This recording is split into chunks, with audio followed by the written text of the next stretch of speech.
Molt bé. Bon dia a tothom. Estem aquí a dissabte 9 de maig i avui tenim un convidat en el Vermut i Esgrima, que és l'Àngel Fabregat, el nostre espacista català, que, com bé sabeu, s'entrena amb l'equip nacional a la Blume de Madrid. Bon dia, Àngel. Bon dia, què tal? Com estàs? Bé, molt bé. Ens expliques una Descansant mica... aquí. Ens Digues. expliques una mica com has enganxat aquesta etapa de confinament, com t'ha agafat, on estaves, has pogut tornar a casa... Sí, bueno, nosaltres just mos va agafar tornant d'una Copa del Món que teníem a Budapest. Esta va ser la primera copa que vaig veure en el coronavirus present, com si diguéssim, però no, fins en aquell punt no estava ocorrint res greu, no hi havia ni confinament ni molt menys, res paregut. I llavors, a la tornada a Madrid, vam fer una concentració en l'equip japonès i el de Kazajistan per a preparar Buenos Aires. Pues, a lo llarg d'esta setmana, en 5 dies, tot va pegar una volta molt ràpid i ens van dir que teníem que abandonar la residència a Blume i que, òbviament, separava la concentració i des de llavors pues, encara vam fer sort que no estaven tancades les mobilitats i vam poder tornar cap a Amposta, en el nostre cas, que som Eugeni Gavaldà, Gergonell i jo, vam tornar aquí a Amposta.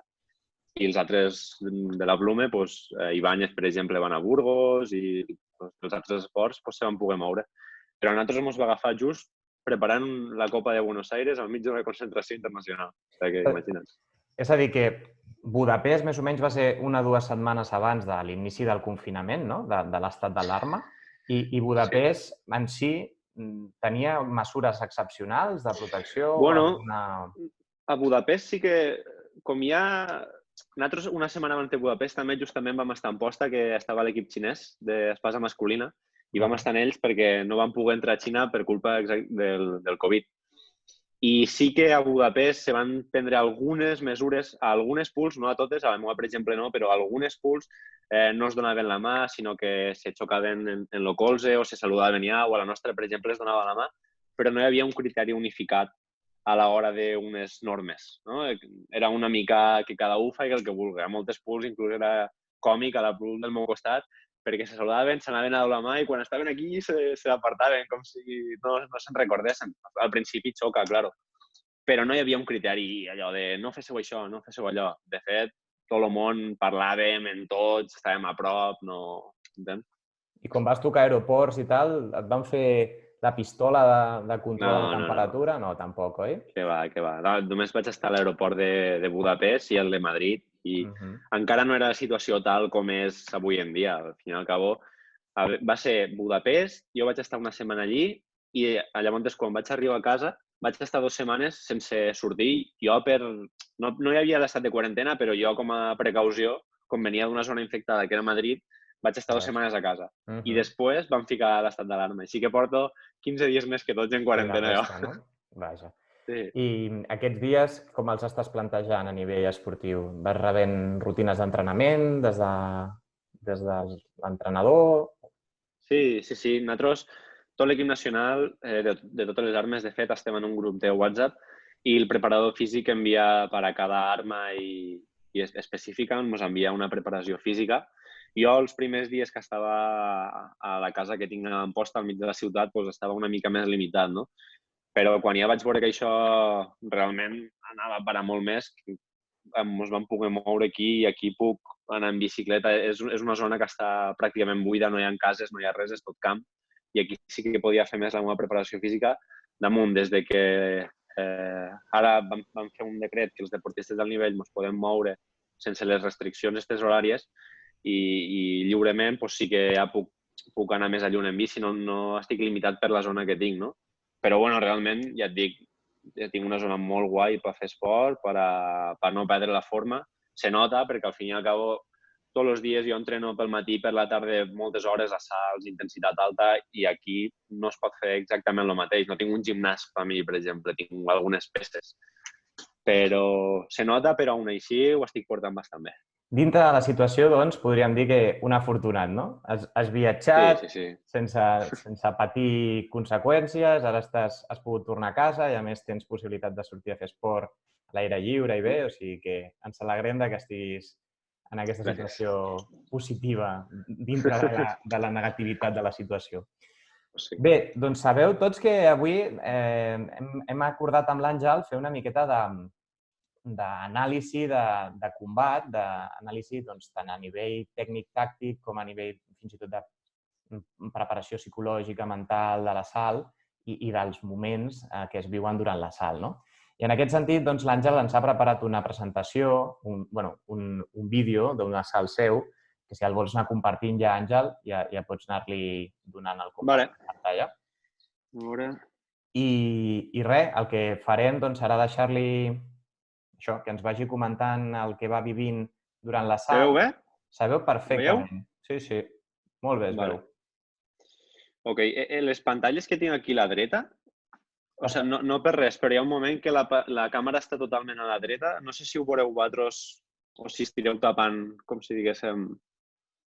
No, perquè la gent... Se pot minimitzar, no veig, potser? Sí, però no ho estem veient. Vols dir les nostres cares, eh? Això només ho veig jo? Això només ho veus tu, perquè jo estic veient pantalla completa 100%. Vale, guai. Ho dic perquè si hi ha accions en aquella zona, jo us veuré la vostra cara, però que vosaltres veiéssiu l'assalt. Perfecte, sí, el veiem, el veiem. Mira, jo us he minimitzat aquí, així que ho veig tot guai. Vale, doncs, escolta'm, si vols explico una miqueta el context de l'assalt este. Això és ronda de 64. No, per passar, perdó, a ronda de 64 el dia següent, és 64 el dia anterior, per a passar el dia següent del Mundial de Budapest, de l'últim Mundial que va haure, contra Marco Fichera, un italià que suposo que coneixereu. Ell és subcampió olímpic en Itàlia 2016, va guanyar la Monal l'any següent, un tirador increïble, de molt nivell, no? I que té una esgrima, sobretot, molt, molt defensiva. Està marcada per... Poques vegades fa atacs molt profuns o ell se basa en l'esgrima defensiva, en que els rivals vagin a per ella. Llavors, nosaltres, quan vam veure que aquest era el nostre assalt, òbviament era un assalt dur, l'entrenador i jo ho vam plantejar d'una forma que era intentar reduir les opcions perquè jo pogués atacar-li. O sigui, buscar tot el contrari. Al principi no tenim cap tipus d'intenció d'anar a atacar, ell és més fort atrás i ho sabem. Llavors, al principi de l'assalt, com veureu ara, plantegem un assalt totalment defensiu per la nostra part. Si voleu, si esteu, li fico play, no sé si em sentiu, sí, no? Sí. Vale, doncs li fico play. Ok.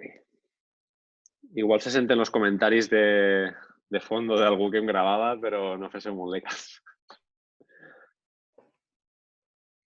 Aquí, al principi, intento mantenir una distància justa perquè jo no reaccionar i perquè ell no m'arribi, però això que està fent ell ara és molt important. Fixeu-vos en els atacs curts que em fa la mà perquè després això és clau, ja ho veureu.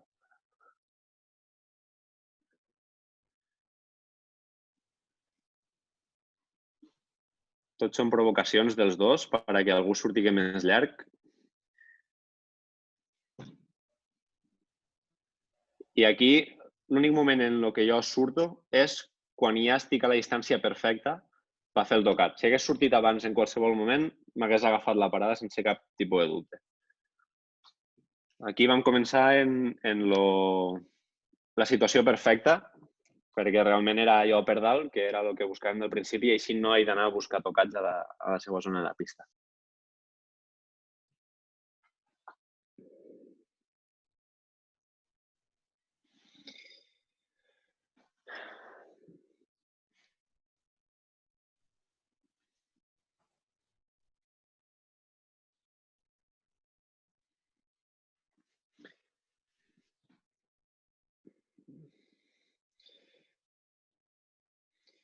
Ell intenta constantment provocar just això, no? Que jo surtigui, aquí surto arreglant una mica en un passe de la fletxa, però ell el que busca és això, és fer-me sortir en una distància en què ell controli perfectament la situació.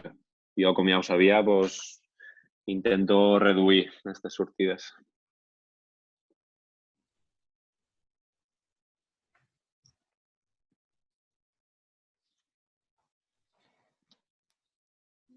Jo et vaig comentant que paral·lelament va entrar en una consulta. En aquests moments, no, que diguem que la sala està anant cap com tu l'havies estudiat, quina idea mental tens, no? Esto está yendo bien? Està anant com jo ho he estudiat? Sí, realment sí. Jo aquí estava molt còmode. Jo defensivament estic molt còmode i ara en este tocat, per exemple, que s'acaba de fer, és 100% el que busco. Provoco perquè surti que ell fa el mateix i al final perd els nervis i surt. Jo aquí estic còmode atrás. Aquí també ell se precipita, surt, doble, està bé. Però jo mentalment estava molt segur aquí. Més endavant voleu que la sal canvia una mica, però fins a aquest moment no tenia cap problema. Ell intentarà tirar cap atràs perquè jo el seguisca, jo no ho faré. Com a molt lo pressiono una mica aquí, però com podeu veure me'n vaig. No m'interessa tirar a la seva zona de la pista. I jo aquí estava molt bé. Mentalment, el que passa és que tirar en Marco Fiquera pareix que no, però és molt tenso. Estàs tot el rato amb els músculs molt atento, no?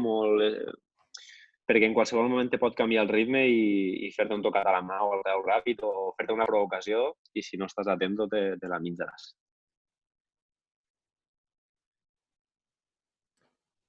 Diguem que fins aquí tots dos esteu seguint la mateixa estratègia, no? Cap dels dos ha canviat des del principi la seva forma, Sí, com podeu veure aquí, per exemple, aquest últim tocat, no traiem la punta real fins que estem en una distància, no? Que sabem que hi haurà tocat. Aquí és tocat doble, però ficaré pausa. Aquí, comença el segon temps i el meu entrenador me diu al descans, no, que el treball està bé, que hem de seguir fent això. Just aquell any també havíem anat 2 vegades a Itàlia de concentració i havíem tirat en ells ja i més o menys sí que sabia com traure'l una miqueta de les casilles, no? Perquè, com he dit abans, ell és un paio que és un tio que està molt bé al final de la seva pista, però quan ha de pressionar cap avant no és tan fort i es fica nerviós molt ràpid o vol fer accions que no toquen. I això és el que jo intentava explotar, no?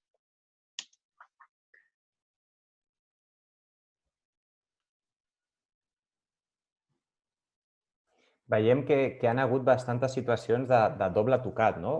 Tenies previst aquestes situacions? Bueno, més que previst, o sigui, jo el que tenia previst és que ell busqués accions com les que fa. Després, el doble tocat ja és més on tingui jo la punta, si acabo recte o acabo parant. Per exemple, si els dos acabem recte i estem molt a prop, serà doble tocat sí o sí. No hi ha... Aquí ell m'està tot la salt, esteu atents en això, insisteix, està tot la salt medint la distància del seu tocat a la meva mà, de la seva punta a la meva mà, tot la salt. Aquí he tret un doble, però ell ja ha agafat la distància. I jo d'això potser no me'n vaig donar compte del tot. Com podeu veure, està tot el rato fent provocacions a la mà.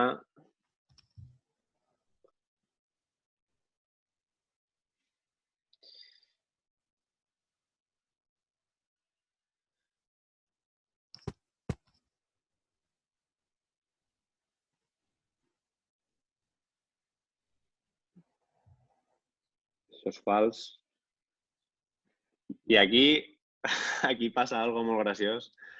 Vaig a ficar-ho atrás, que és que me para l'espasa en l'altre braç. Si us fixeu, en el braç esquerre. I això és algo que ell fa molt, però que ho fa tan bé que ningú se'n dona compte, no? Fixeu-vos ara en el braç esquerre. No sé si ho heu vist. No sé si ho heu vist. Jo no he sigut capaç. Doncs ho fa i de fet... Ah, ell, Vale, t'estava mirant a tu. Sí, ho l'he vist.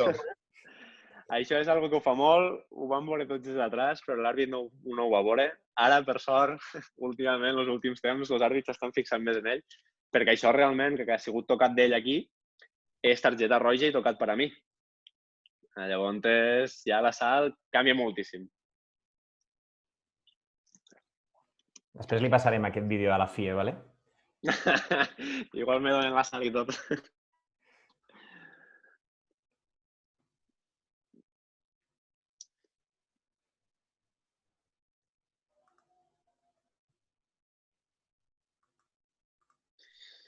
Aquí m'acaba guanyant la distància. El problema que tinc aquí és que ja me quedo estàtic. No, estic molt cansat de canvis d'equip. Jo portava tota la pull i 2 assalts i estic molt cansat. Ell me canvia el ritme ara. Que es comença a veure potser que a diferència del primer temps, està més a la teva pista, no, ara? Està venint més a Sí. buscar-te, no? La cosa és que ell, ara veus, ara va més ràpid, intenta canviar-me el ritme. Trobo que ara em fa un altre tocat, si no me'n recordo. I jo aquí sí que me començo a desesperar una miqueta, no ho veig tan clar. Aquí és tot fals. Intento de totes formes seguir en el treball de no sortir profund, però ell és un expert en això. Al final me fa sortir i aquí a la retirada me toca. Me canvia el ritme, me canvia el treball i jo no me'n dono compte a temps i això fa que me faci 4 tocats seguits, 5 tocats seguits, inclús. Després de lo del braç, la veritat és que se me'n va anar una mica al cap. Sí, mira, justament m'entrava aquesta pregunta pel xat. Ens preguntaven si creies que hi havia un punt d'inflexió en aquesta trampilla de la mà que et treu una mica de l'assalt mentalment. Sí, totalment que sí, perquè estic molt centrat, de sobte passa això, jo ho veig, la gent de detrás ho veu, però l'àrbit no ho veu. I això, mentalment, doncs sí que... El que passa és que aquí ara ell m'ha entrat profund, no sé si ho heu vist, i jo, sabent que faria això, ja l'he tancat, perquè no podia seguir permetent que m'agafés el ritme, no? Aquí, com podeu veure, 50.000 parades, vaig a tornar-ho a ficar, que és exactament el que dèiem al principi, no sortir. No sortir fins que l'altre no estigui totalment tirat i que l'opció real li toca. Aquí el primer que sortia profund, si estava malament, la cagava. No sé, ho podeu veure? I jo m'espero... I ell tirava l'espasa perquè ja li picava el braç, però... Però aquesta és l'estratègia que buscàvem. No sortir fins que no hi hagi una opció clara de tocar. Si surts abans, en fiquera, t'emportaràs la parada o te tocarà d'alguna altra manera, perquè és la seva especialitat.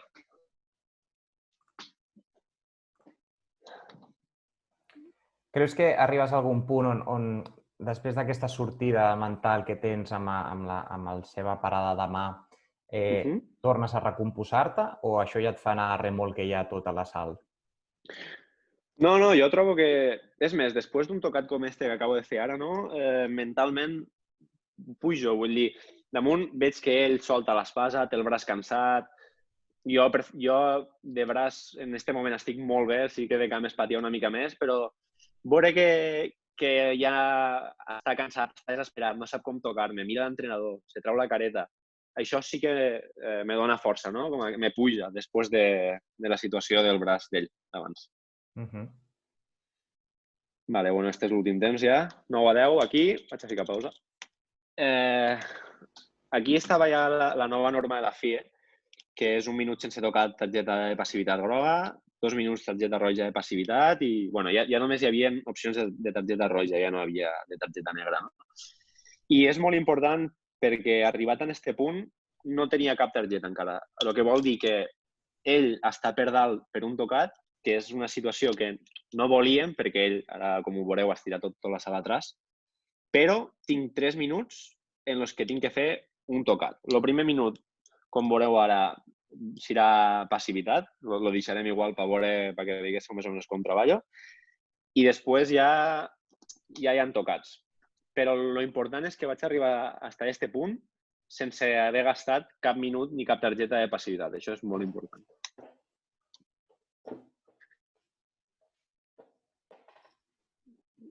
Ell allà atrás i està fent exactament el mateix treball que jo estava fent abans als meus 2 metres.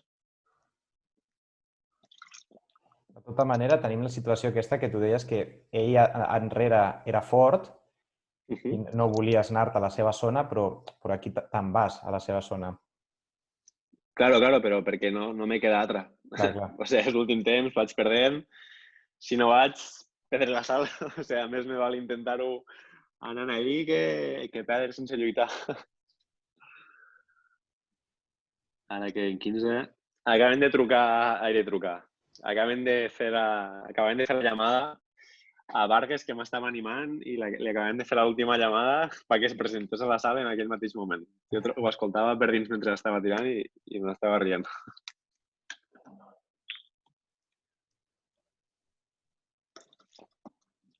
Aquesta és la primera targeta groga de passivitat.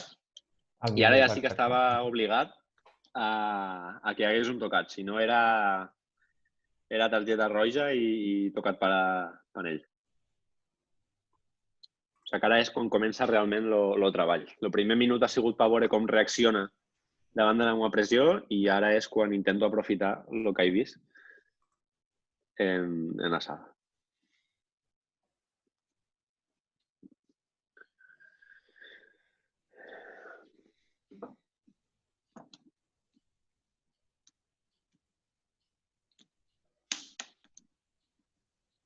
Bon marcador aquest, eh? Difícil de no veure'l, eh?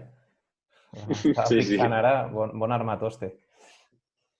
Trobo que és el que han comprat l'any que ve per al Campionat de Catalunya. Ho pot dir Miquel. Està aquí després que m'ho comenti.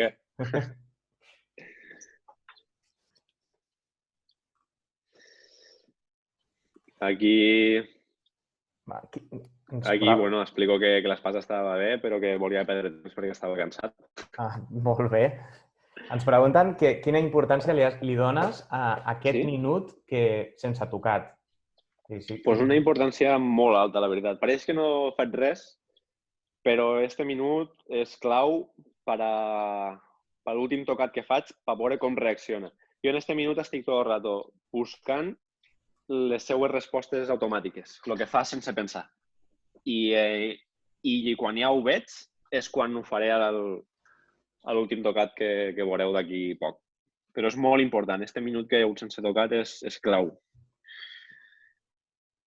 Ell no vol arriesgar, jo estic intentant fer que arriesgui una mica més i aquí és quan agafo jo la informació.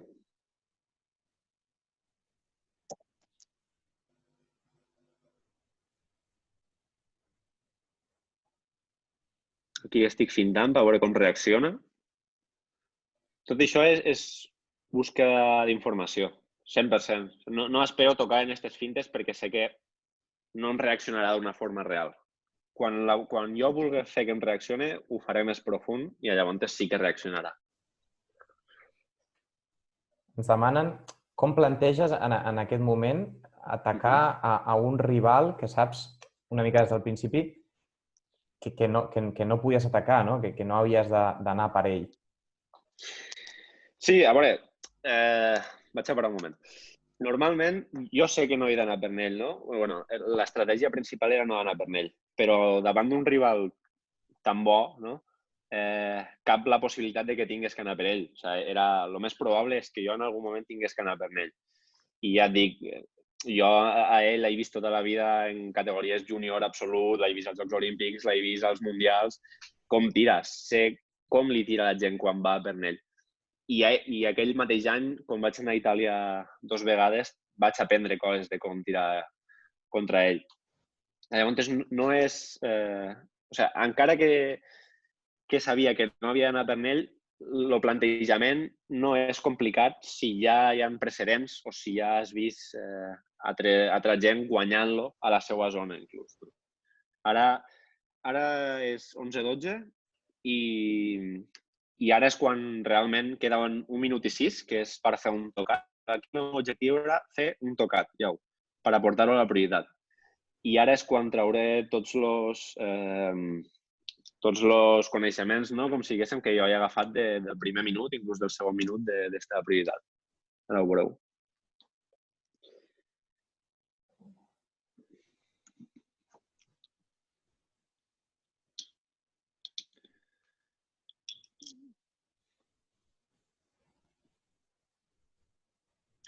Aquí faig la primera finta, per veure com reaccionarà.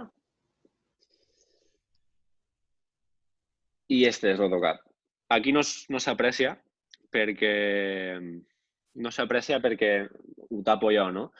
Però és el moviment que estic buscant tot el rato. Li finto dalt perquè me busqui curt i llavors estiro el braç i comença a sortir la fletxa per baix. Quan ell va buscar la seva octava, acabo dalt. este és el tocat que des del primer moment, del primer minut que li havia fet, sabia que em reaccionaria així. A veure si ho podem ficar altra vegada. No crec que es vegi, però aquí li faig la primera curta i ara, no sé si es veurà, no es veu molt bé perquè ja ho tapo, però l'acció és esta, no? Ell ho sap, està aquí maleint tot, i jo sabia que era l'acció que havia de fer i ara queden 40 segons, trobo, i ja dic a la prioritat, i que sigui el que vulgui. No aniré més, perquè òbviament el treball era no anar. Si vol vindre ell, que vingui, jo altres soc més fort que ell avant. I sabia que ell tampoc se la jugaria en ningú atac profund ni res i que això se n'anava a la prioritat.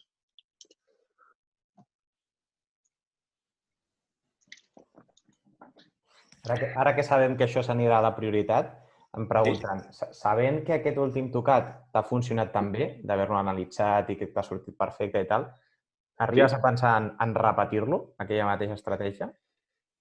No, perquè ell aprèn.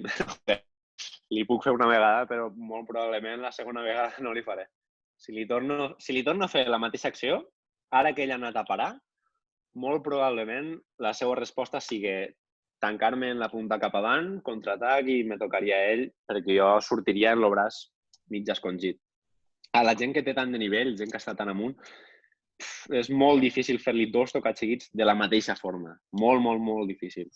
Llavors, jo treballo per a un tocat. Una vegada aconseguís este tocat, que era el més important de tot l'assalt, bueno, després de la veritat, no? Però aquell tocat era el més important per a mi, canviem una mica l'estratègia. No tornaré a anar avant, perquè ja no em fa falta anar cap avant, ell és més fort atrás, i tornem a l'estratègia d'abans. Ara la prioritat és per a mi i bueno, ara veureu el que passa a la prioritat. Jo me'n vaig cap atrás, com al principi, i ja ho veureu. I me toca la mà. En la mateixa acció que portava fent tot l'assalt. Jo trobo que tot l'assalt ho buscava. Buscava la distància per a si ocorria una situació així. I jo estava confiat perquè en tot l'assalt no me toca cap vegada la mà, enganya la distància, se'm fica dins i me toca la mà.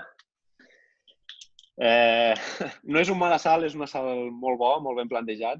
És un top mundial, Fiquera. Però, bueno, este últim tocat me va saber molt mal.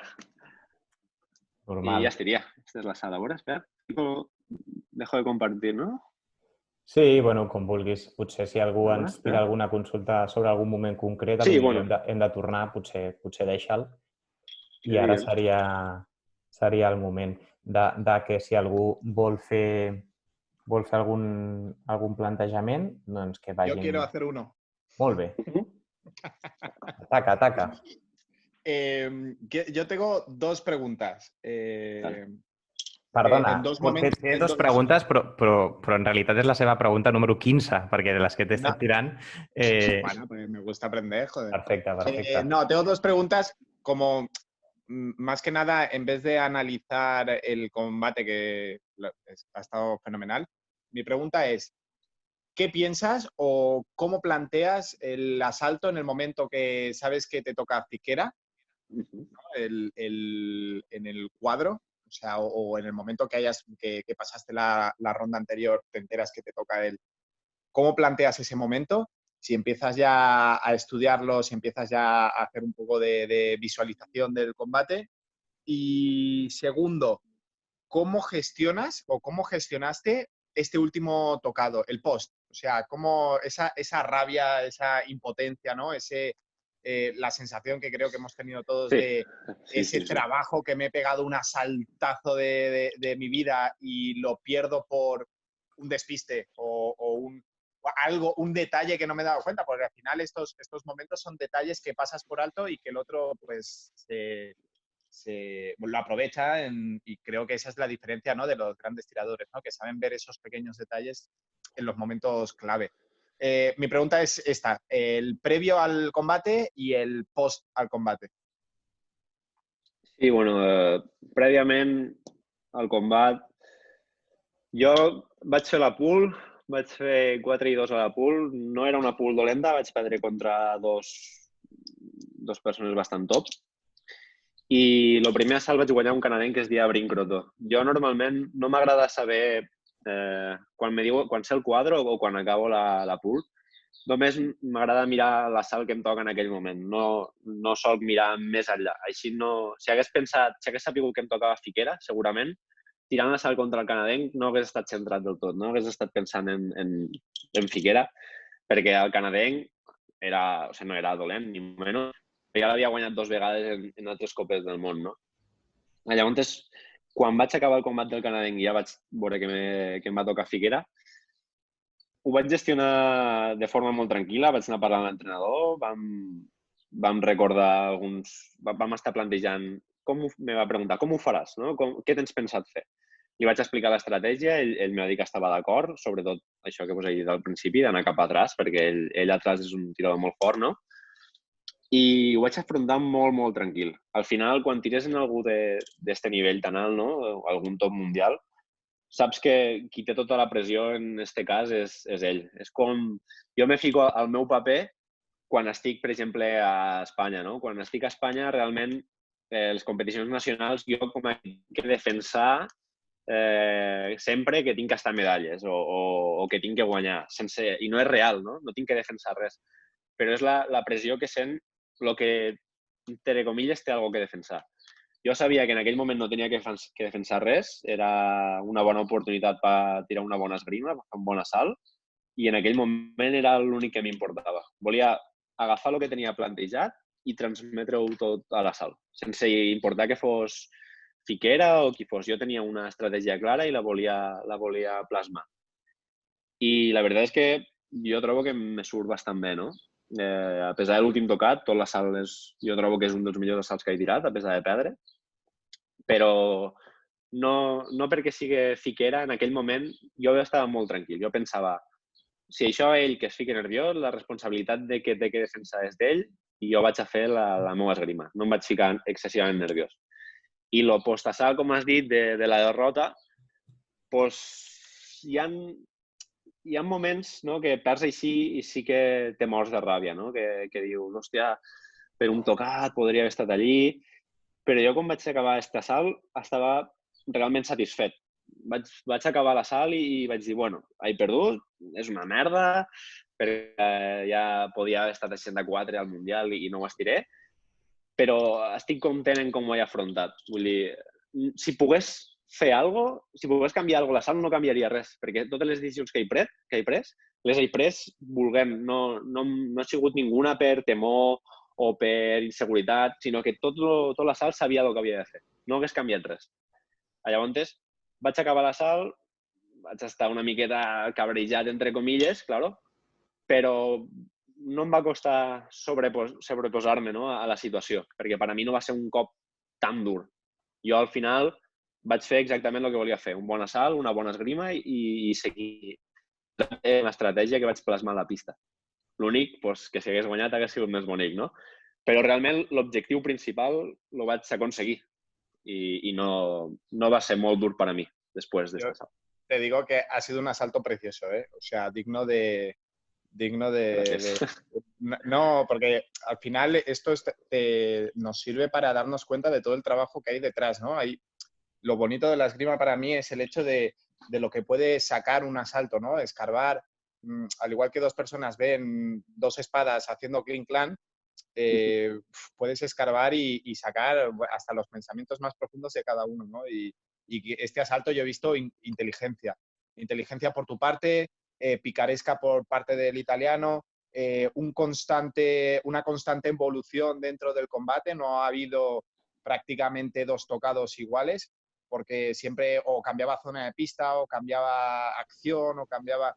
Y eso es un combate que para mí, además de que he disfrutado como un enano, creo que es un combate súper complicado de seguir, porque seguir esa dinámica, tanto física como psicológicamente, algo tan cambiante, como un tirador como Fiquera, que realmente puede ser de los italianos complicados.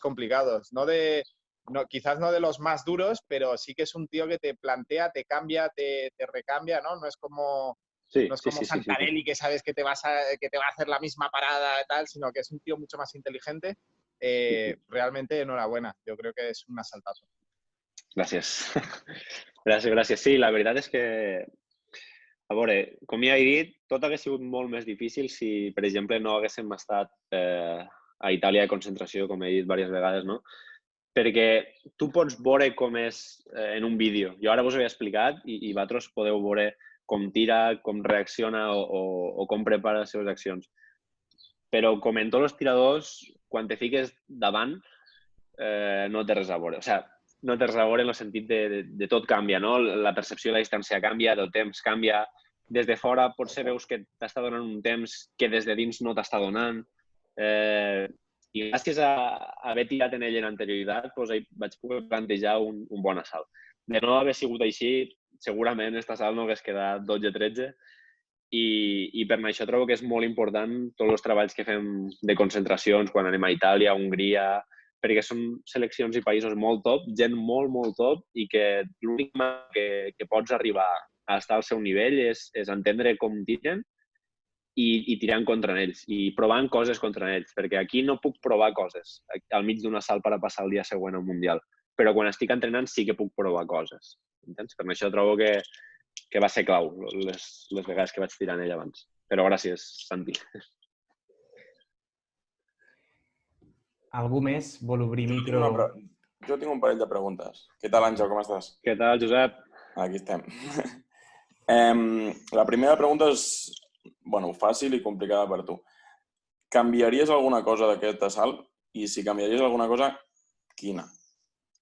I l'altra pregunta és, a mi m'ha semblat que en l'últim, en la prioritat, hi ha un problema, un fallo mental, que és com si amb l'empat et sentessis ja que has fet el teu, no? Com que ja has guanyat d'alguna manera.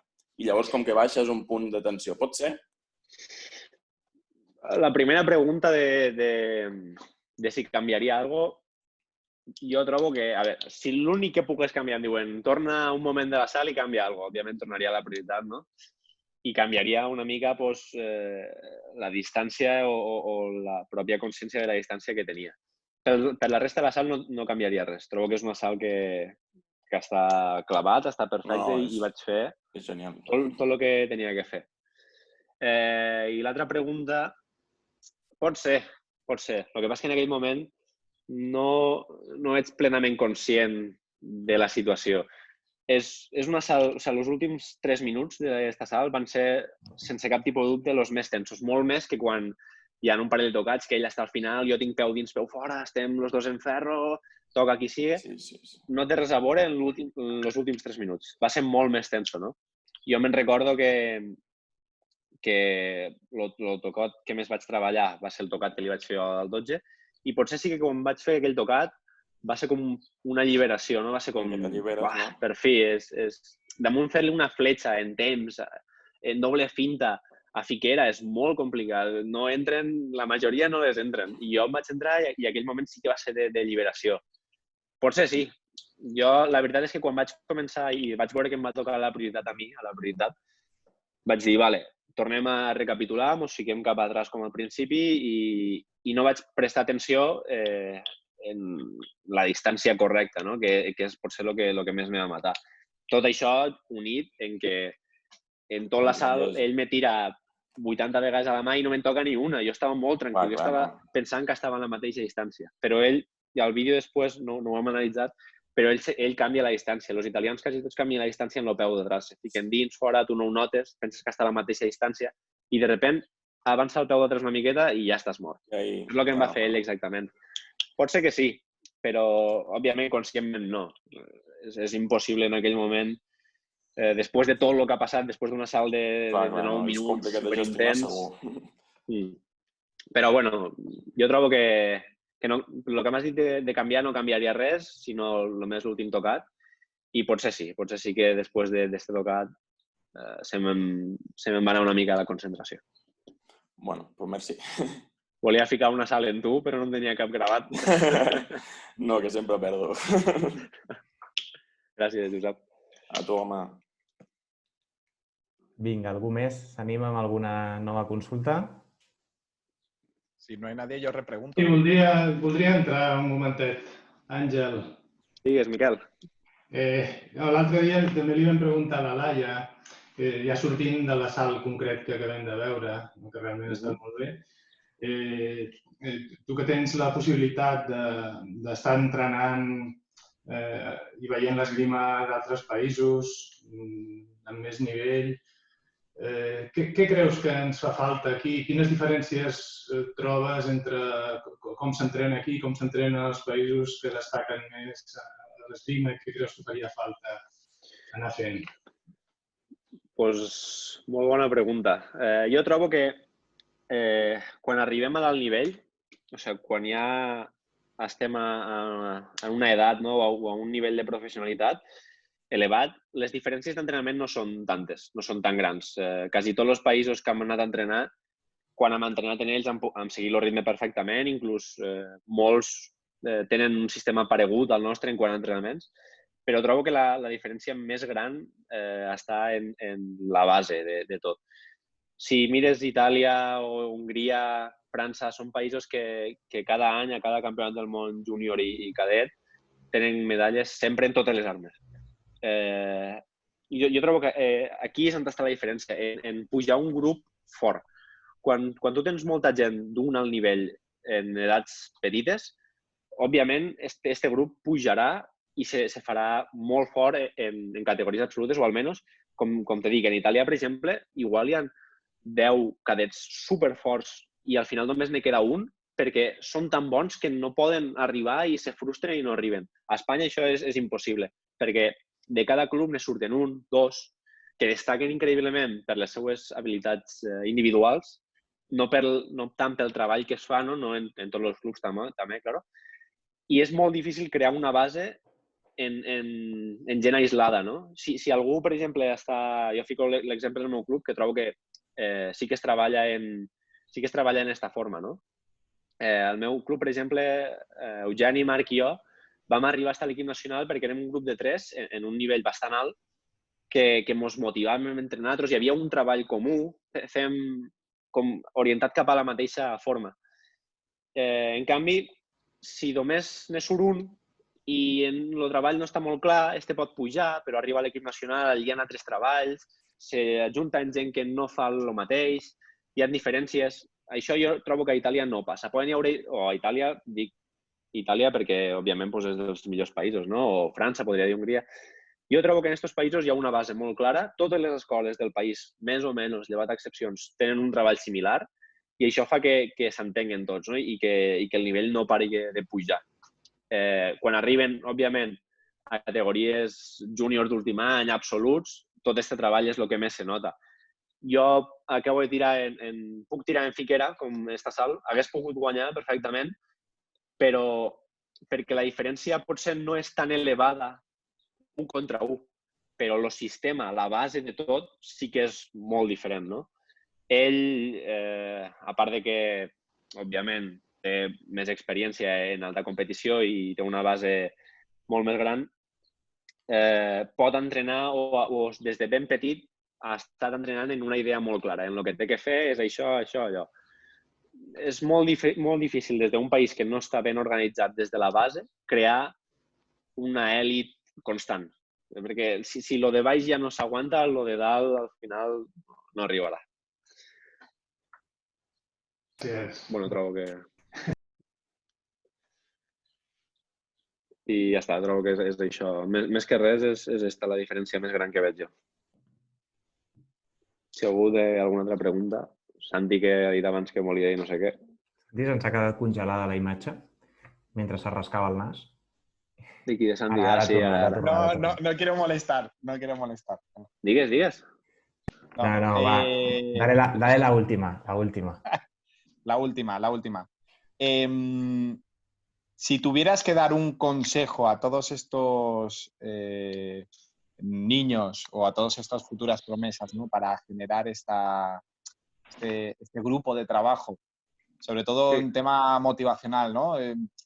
todos sabemos que estas edades son un poco complejas a la hora de trabajar las motivaciones, ¿no? Sobre todo por un tema de referentes. Yo creo que tú ahora te has convertido en un referente y creo que como referente lo que digas es muy importante.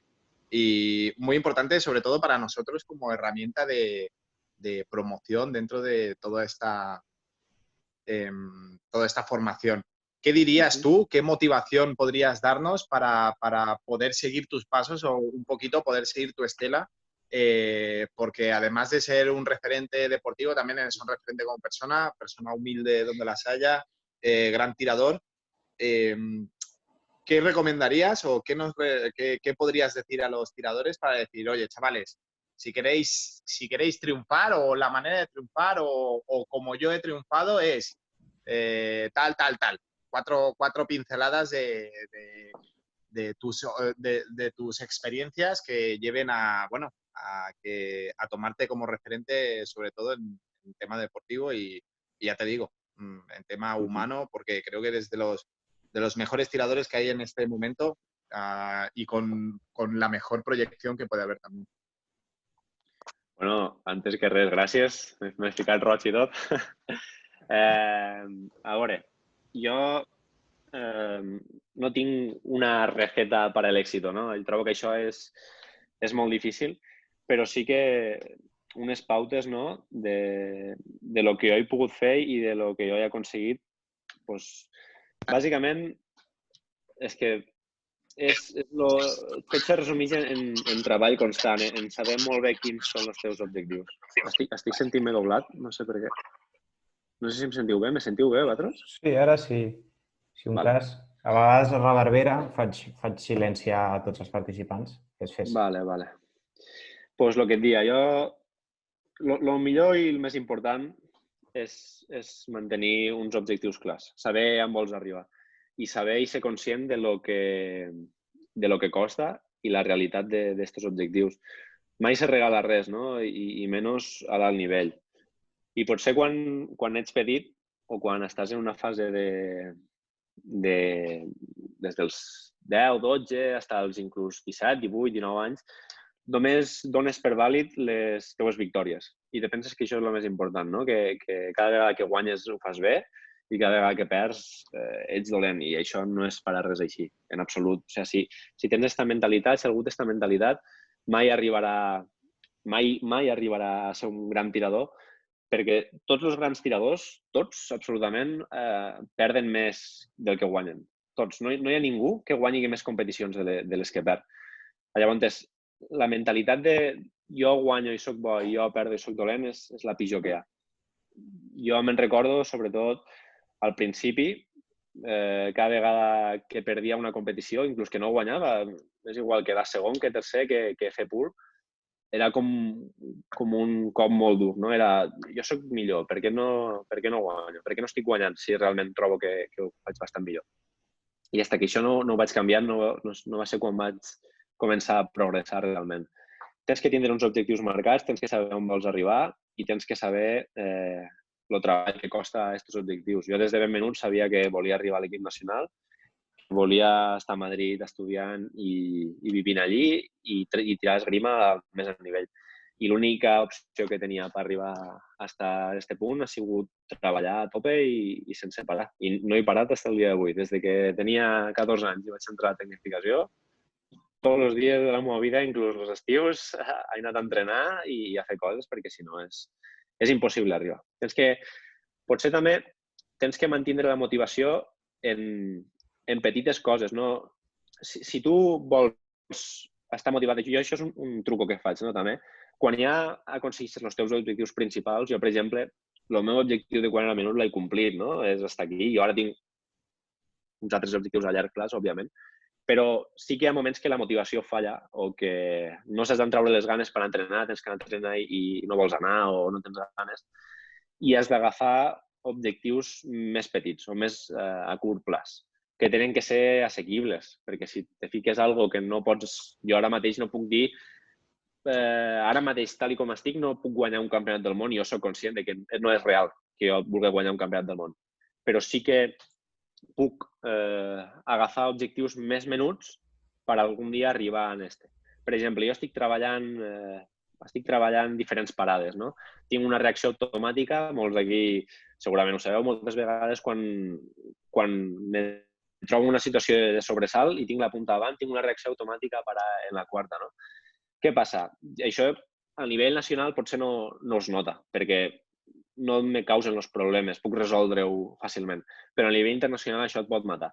Llavors, quan jo estic desmotivat o no sé en quins objectius treballo el canvi de parada. I vaig cada dia a entrenar en l'objectiu de no reaccionar a això i de reaccionar d'una altra manera. I quan ho aconsegueixo és quan realment trobo tot el treball que he fet val la pena. I és un objectiu menut que tu pots controlar i que t'anirà funcionant. Quan no tingues la motivació per seguir o per anar a entrenar, marca't objectius menuts i així, cada vegada que els aconseguisques, podràs anar millorant. No sé si us ha quedat clar, si està guai. Sí. Sí, claríssim. Molt bon consell, no? Perquè a vegades dintre de tota l'amplitud del que suposa no només el nostre esport, sinó qualsevol esport, si pretens fer-ho tot bé, et pots quedar ofegat. No, claro. Has d'anar... Sobretot quan ja estàs a un nivell molt alt. Exacte. I també és molt important disfrutar de l'entrenament i de lo que fas. En el moment que no estàs disfrutant o que per a tu ja és més una càrrega o estàs enfocat malament. Segur. No pots no voler fer-ho. En el moment que dius no vull anar o tal. Jo he estat un munt de temps treballant amb psicòlegs deportius i és una cosa que recomano a tot el món que estigui fent esgrima al nivell que sigui, al nivell mitjà o iniciant. És molt important i més per aconseguir resultats, no? Si és el que vols. I algo del que ell me deia sempre és centra't en les coses que tu pugues controlar. A una salt hi ha 1000 factors que no pots controlar tu mateix. L'àrbit no el pots controlar. Per exemple, a la salt de Fiquera, quan Fiquera fica la mà i l'àrbit no ho veu, tu això no pots controlar. Si jo me centro en això, que és el que va ocórrer, el que pot passar és el que em va passar a mi. De sobte, 5 tocats en contra. Perquè no ho pots controlar i llavors te fiques a tirar i penses, ostres, si això no hagués passat, pum, te toquen. I ara este tocat que et toquen, estàs pensant en no sé què i te tornen a tocar. Centra't en el que tu pots fer i en el treball que tu pots donar de tu mateix. I si fas això, te té que sortir bé. El que ens queda molt clar, Àngel, és que encara gaudeixes de l'esgrima i que estàs gaudint en aquesta fase de màxim rendiment, estàs gaudint també moltíssim, oi que sí? Sí, home, claro. Si no, malament rai. Fantàstic. Doncs no sé si algú té alguna consulta més. Sí, la Maria. Jo ja, l'última, que pobra, t'hem enganxat aquí, no et deixem anar. Tinc tot el dia, No, mira, hi ha hagut una cosa que m'ha semblat superinteressant quan estaves parlant del tema de la mentalitat i de quan eres més jove, que pensaves només en guanyar i que si no guanyaves és que eres dolent i tot això. I crec que és una cosa que, com tu has dit molt encertadament, els hi passa a molts adolescents. Potser de nens no tant, perquè és com més un joc, però quan fan el canvi d'adolescència sí que segons quins caràcters doncs, els hi passa això. Aleshores, jo crec que una de la feina dels entrenadors també és acompanyar en aquest sentit i intentar ajudar-los per aquest canvi de xip. M'agradaria si tu ens pots comentar o donar algun consell o explicar-nos com ho has fet tu per fer aquest canvi de xip. Va ser amb un psicòleg esportiu, va ser amb alguna eina, com nosaltres, per exemple, al club utilitzem la llibreta, alguns, o com ho vas fer per fer aquest canvi de mentalitat? Gràcies. Doncs mira, això que has dit dels entrenadors és molt interessant, jo també ho comparteixo a tope. Jo trobo que els entrenadors són una eina superclau a l'hora d'afrontar problemes en aquest sentit, no? Perquè al final, quan tu estàs tirant, els únics que esteu allí sou tu i el teu entrenador. Si no aneu cap a la mateixa direcció, tot va malament. Jo sí que ho he tingut tota la vida, inclús de nen, perquè jo sempre he sigut molt competitiu, no? Però quan vaig canviar el xip va ser sobretot parlant en altres persones que també estan implicades en l'esport en general, no només en l'esgrima, però allí és quan te'n dones compte realment o mirant exemples de grans esportistes que diuen aquestes paraules, no? Jo sempre a les competicions nacionals sempre intentava parlar amb tot el món. Quan vaig entrar a l'equip nacional als 16-17 anys parlava en Julen, en Ibáñez, en els que allí estaven, inclús en Pirri, Elias, Pau, Rosselló, i moltes vegades parlàvem sobre aquests temes perquè al final l'esgrima i per nosaltres guanyar és important, a pesar d'això que dic, és important, guanyar és important i no s'ha de llevar la importància. Però no a l'edat en la que estem parlant, no? I potser no en la pressió que tenen aquests xavals. Jo quan vaig canviar, ja et dic, va ser a raïs de parlar amb gent en aquell moment molt més experimentada que jo, que havien tingut victòries molt importants i derrotes molt més importants. Una conversa, me'n recordo, en Julen, vaig estar parlant just l'any després de que Julen va perdre la final del Mundial Júnior per un tocat a la prioritat i, clar, això és una derrota que potser te fa obrir més els ulls, no? I m'ho explicava i aquí és quan te'n dones compte de que potser l'important no és aquell tocat. Subcampió del món, per exemple, és un resultat increïble. I per què t'has de sentir malament per no haver guanyat, entens? Per no haver guanyat potser un campionat del món, quan has fet una competició perfecta i només per un tocat no guanyes. Guanyar o perdre arriba a un punt que no és important i l'important és, com he dit abans, controlar el que tu pugues fer, controlar l'esgrima que tu pots donar i si tu estàs content en el que tu dones i en el que tu mostres a la pista, guanyar o perdre és algo pràcticament irrellevant i més, molt més, en edats d'aprendizaje que només és necessari, o sigui, que tu només busques el teu creixement com a tirador, no la victòria. La victòria, ser un campió d'Espanya en M17 no significa res, no guanyes, no és en els Jocs Olímpics, no és... Quan estigues a la final dels Jocs Olímpics potser sí que és més important guanyar, però fins a aquesta edat no és important. I és molt important també que els entrenadors siguin conscients d'això. Jo, per exemple, molts sabeu, soc d'Amposta, i Fidel, per exemple, el meu entrenador és molt competitiu, és 100% competitiu, li agrada guanyar també, li torna loco la competició i jo vaig créixer des de ben menut en la competitivitat que té ell, no? I quan no guanyava enfadava i tal, però quan estem fora de pista ell sempre ho diu, no sempre m'ho recorda, diu, guanyar ara no importa, no li importa a ningú, no li importa a ningú. El que és important és assolir unes bases i tirar d'una manera en el que en un futur realment pugues guanyar coses importants, que això és realment el que importa. Gràcies. No et volia fer spoiler, no sé si tenies previst preguntar-li l'Àngel la seva porra, si no li fem ara. Sí, bueno, era com el tancament, no? Era la idea. Si ens pot recomanar un tirador o tiradora a seguir, que a ell li hagi semblat molt interessant de veure en els salts. Recomanació i porra dels jocs. Recomanacions... ¿Cómo, Santi? Que digo que lo de la porra ha calado. És tendència de Santi. Sí. Pues a veure, un tirador a seguir... A mi un tirador que m'agrada moltíssim, per exemple, com tira, encara que no s'hi pareix pràcticament en res a com tiro jo. S'hi pareix a com tirava jo quan era cadet, això sí, perquè m'hi fixava molt en ell, veia molts de vídeos d'ell i m'agradava molt com tirava Slavkov, el rus, que des de ben menut jo estava loco, m'encantava, tirava com ell. Trobo que és la persona de qui més vídeos he vist i és la primera persona que em va eliminar del meu primer mundial absolut. Quan vaig tirar amb ell, claro, jo arribava allí, era el meu primer mundial i el primer cruce a Glasgow. I en aquell moment sí que potser mentalment no estava preparat per guanyar aquell assalt perquè lo tens idolatrat, no? És com, Dios, per fi, després d'haver vist 50.000 vídeos d'ell, vaig a tirar en ell i vaig sortir d'una manera que no era l'adequada. Ell m'agrada molt. M'apareix un tirador damunt com a persona. És molt bona gent. Hem estat parlant en ell moltes vegades fora d'esgrima ja, però les competicions al final ens ajuntem tots. I si tingués que dir un que m'agradés molt, m'agrada molt Glasgow. M'agrada també Alexanin, que és un estil paregut, esquerrer en puny francès. I Park, el coreano, pues, també és increïble. És un tirador superràpid, molt intel·ligent, mentalment superfort, li és igual anar baix que dalt, ell sempre tira en una idea molt clara, no? Això és el que més admiro de Park. El que passa és que la porra pels Jocs Olímpics, com no sé, ningú sap què passarà en Rússia, no puc ficar Glasgow per allà al mig, fins que no se sàpiga 100%, ni ells ho saben, perquè nosaltres alguna vegada hem parlat en ells sobre aquest tema, encara que és controvertit, ho parlem en tacte, i ells diuen que d'ells no saben res, que de moment van fent la seva, van sortint a competicions i quan diguen algo oficial, pues diran. Però mentre, claro, no poden deixar d'anar o... Cuenta los rusos, seguro que van a tirar. Cuenta los rusos, seguro que tiran. Sí, jo trobo que sí. Jo trobo que sí. Una altra És molt bandera. probable.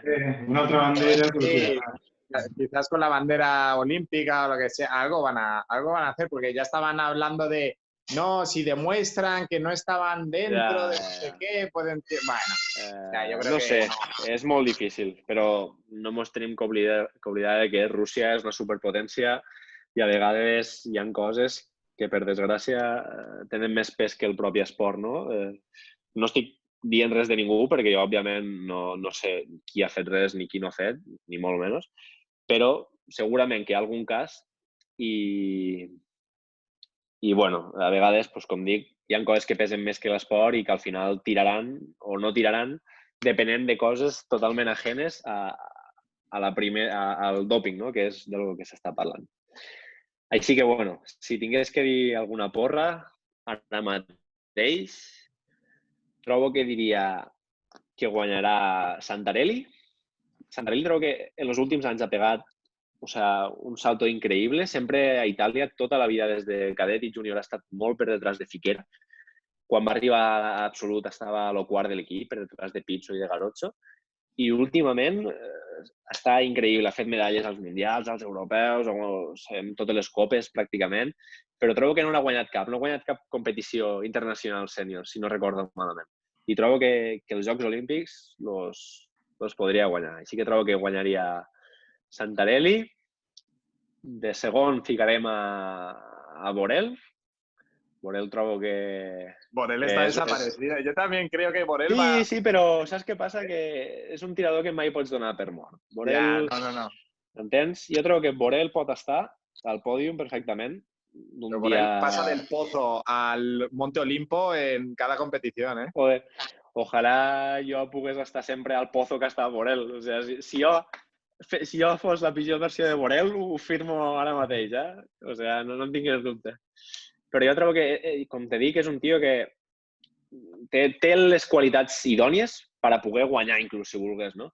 Però jo trobo que en aquest cas no. Jo fico primer a Santarelli, segon a Borel i tercer a Minove, que l'efecte canxa trobo que pot apretar. Quedeu-vos en esta porra perquè serà la bona, eh?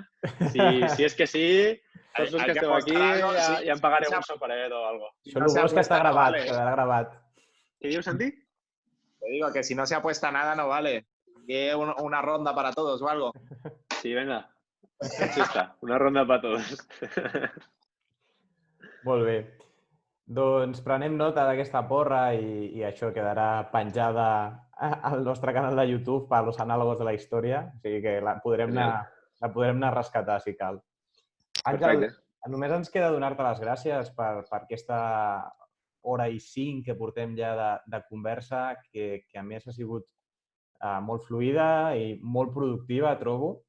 Així que gràcies pel teu temps, per haver-te preparat aquest vídeo i haver pensat en portar-nos alguna cosa que fos nutritiu i que fos de qualitat. Així que gràcies i només volíem desitjar-te que sortim molt ràpid d'aquesta situació, que puguis tornar a agafar espasa i a posar-te a rivals i a entrenar i poc més, Àngel. Doncs no res, moltes gràcies a vosaltres. Espero que el meu anàlisi us hagi agradat. No sóc un expert analitzant assalts, això és el primer, però bueno, he fet el millor que he pogut i vos he dit 100% el que tenia al cap en aquell moment i trobo que això, a algú sí que segurament li servirà i en això me quedo, no? I tant que sí, servirà moltíssim. Ara farem una miqueta de rebombori per les xarxes perquè ho pugui repescar qui no hagi pogut estar en directe i així tu també, si vols, i tothom qui vulgui, ho podrà compartir. Claro. Àngel, moltíssimes gràcies, que tinguis bon cap de setmana i bona desescalada i tornar a la normalitat. Molt bé, moltes gràcies. Una abraçada forta. Adéu.